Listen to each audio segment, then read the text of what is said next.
Greetings, I'm Yaromir, and welcome to the Slavic Aryan channel. In my last video, I talked about chakras. In this, I will talk about the energy bodies in more detail. Do you know what the purpose of the Matryoshka dolls is, or the stacking dolls? It is a useful tool to teach children about the energy bodies. In the Slavic system, there are 9 bodies. Are you beginning to notice a pattern in these videos? The Slavs regarded the 1, 3, 4, 9, 16, 40, and 144 as incredibly important numbers. Notice there is no 12. The Slavs even had a 16-hour day, a 9-day week, a 40 to 41-day month, and a 9-month year. But before digressing too far, I will now list the energy bodies. The first body, the body of Yav, or the physical flesh body, is our soul's main instrument to perform physical functions and reproduction. It is a temple which houses a multitude of lesser energetic constructs, the consciousness, the soul, and the spirit. It fully forms by the end of the first year of life after birth. In the Slavic tradition, the children are usually shaved when the child turns 1 to celebrate the soul's full transition into the physical. That is why, before the soul makes a full transition, children can see spirits and those sorts of things of the non-physical. They are in their transitional state in their first year. The fuels of this body are food and sleep. If you think your physical body is unhealthy, look at how you're fueling it. Also, look at how you're fueling the other energetic bodies, since they're all connected. The second body, or Rajariya body, or the etheric body. Jar means heat, so the heat body. It has a spherical shape and fully surrounds the physical body. It contains the life force of the individual and contains the immediate information about the condition of the physical body. Think of it like a blueprint. I also tied it to the DNA in my DNA video because this body is what connects the central control of each individual cell into one system. The etheric body protects you from harmful energetic influences. The etheric body fully forms by the age of 3. That is why Slavs would bring their kids out into public after their children turned 3. The fuels of this body are the same as the fuels for its 2 surrounding bodies: food, sleep, and emotion. The Slavs knew that to keep the body healthy, temperature is key. It's called the heat body after all, contrasting temperature to be more specific. That is why, even today, every man who calls himself a Russian builds a banya, or a sauna, in their yard. In the winter, after visiting the sauna, they jump into a hole in the ice that they cut before going to the sauna. That is probably the best temperature contrast that you can get. It has been a part of the Slavic tradition for ever, and it is incredibly beneficial to the etheric body. A healthy etheric body guards you from illness, and when you get ill, your body directs its resources to the etheric body in order to heat up and destroy the disease. Everything that is in the physical reality has an energetic double. Usually, if you do get ill, that means your etheric body has lost an energetic battle with a germ or another cause. Also, not eating while recovering from an illness could help since the body is not wasting a lot of energy on digestion. The etheric body fully dies at the 3rd day after the death of the physical body.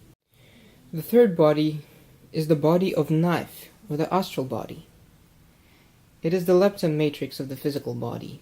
You can transfer your consciousness from the physical to the astral body if you learn how to do it.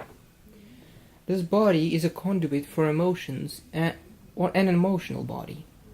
Everything that you feel, hear, or experience is recorded within it. Experiences that you didn't like usually condense into points of coarse energy of this body, energy blockages that could turn into illnesses. There are usually 2 parts to this body, just like the 2 parts of the astral realm, the light and dark.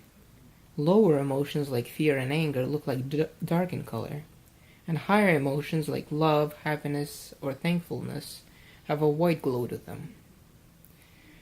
This body fully forms by the age of 7. The Slavs celebrated this as a coming-of-age ceremony since by this age, children can fully control their emotions.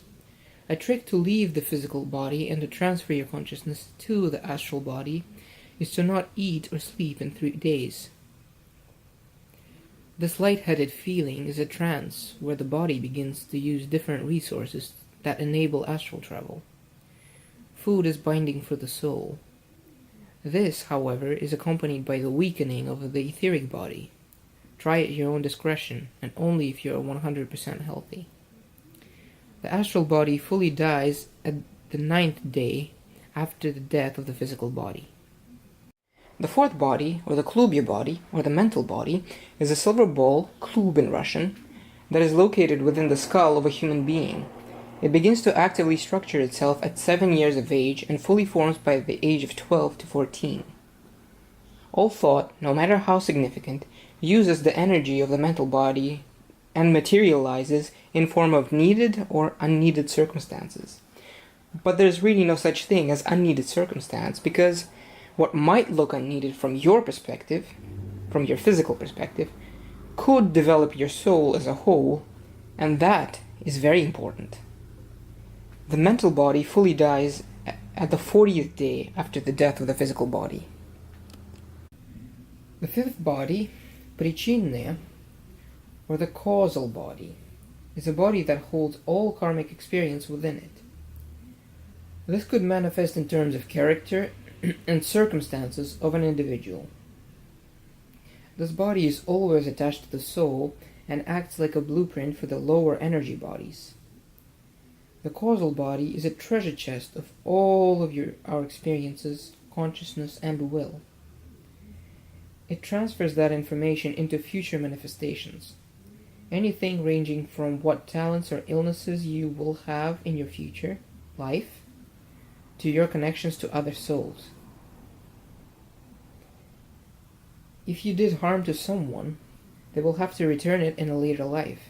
If you did good to someone, they will have to return it in a future incarnation.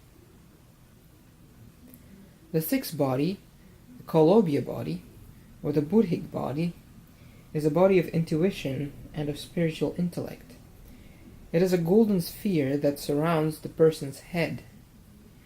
Think of this as a halo of a saint. A really spiritual person will be apparent because you will see a golden glow around their head. This happens when the person's consciousness becomes part of the consciousness of the divine. Information about a person or object comes instantly by using this body. It will not activate unless a person is ready. Those who seek shall find. The 7th body, the Divya Tela, or the soul of the person, or the Atmic body, is shaped like the human body. This body contains the spirit, which is intimately connected with the soul. It connects us to the spirit of all. Thanks to this body, a person can be individual in a seemingly unified environment. The 8th body, or the body of Prav, a light body, is a spiritual body of an individual. It is formed when the spirit of every cell of your body is active. It usually causes spontaneous combustion of the whole body, but this isn't so because the being starts to live in a different state, not bound by space or time. This body looks like a ball lightning, and this is what happened to Jesus as he spontaneously combusted, which left a mark of his face on the Shroud of Turin. This only happens when you learn to know yourself at a cellular level, by learning the experiences of your trillions of cells. And the 9th body, Jiva, an individual piece of the self-sustaining part of the original light of Rod, the manifestation of the highest spirit in us. This also is not bound by dimensions. The 5th, 6th, 7th, 8th, and 9th body form the spirit-soul matrix that doesn't fall apart after death and is continued to our next incarnations to gain experience in interacting with the world and matter. On the other hand, the first, second, third, and fourth bodies make up our body-mind matrix and do fall apart and die after death. In the Slavic tradition, it is believed that the body and mind are inherited from the mother, and the soul and the spirit are inherited from the father. Think about it. The mitochondria is part of the physical body and is inherited from your mother.